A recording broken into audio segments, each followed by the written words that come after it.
दोस्तों यहाँ पे दोनों भाई बहन आपस में बात कर रहे होते हैं। उसी समय चोरी हो जाता है।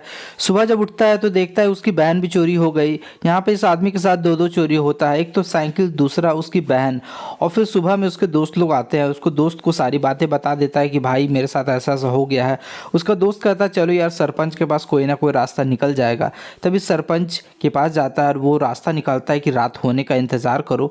रात होते ही उस चोर को पकड़ लिया जाता है और चोर उसकी बहन को लौटा देता है। लेकिन लड़की यहाँ पे मर चुकी होती है। अब गांव के लोग बहुत ज़्यादा नाराज़ हो जाते हैं।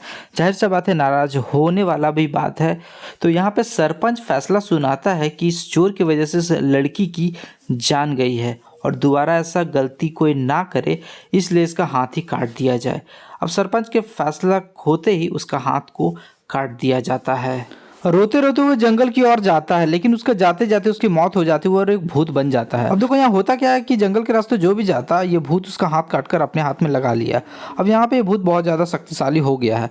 अब गाँव में जाता, जितनी भी खूबसूरत महिला होती उसे उठा लेता और जो भी रोक टोक करता ये भूत उसका हाथ काटकर अपने हाथ में यहाँ पे लगा लेता था। यानी कि उसको रोक टोक बिल्कुल पसंद नहीं था। इसका कहना ये है कि मुझे जो पसंद है मैं उसे उठा लूँगा, अगर तुम रोक टोक किए तो मैं तो तुम्हें मार दूंगा। और यहाँ पे भूत वही करते जा रहा था और ये बात आग की तरह चारों तरफ फैल जाता है। सभी कोई बहुत ज़्यादा चिंता में थे कि भाई आखिर ऐसा कब तक चलेगा। और भूत हर रात किसी न किसी के घर जाता और सेम चीज़ करता, यानी कि उसको महिला को उठाता और अपने साथ ले जाता था।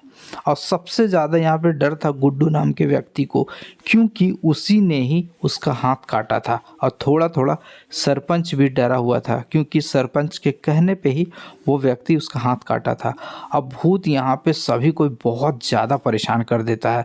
सब तो सोचने लगते हैं कि गांव लग रहा छोड़ना पड़ेगा, लेकिन सरपंच सोचता है कि चलो लास्ट उपाय एक कर लेते हैं। और यहाँ पे वो भूत हर रोज़ रात को जब निकलता है तब सब कोई प्लान बैठा लेते हैं कि अब करना क्या है, लेकिन किसी के पास कोई उपाय होता नहीं है।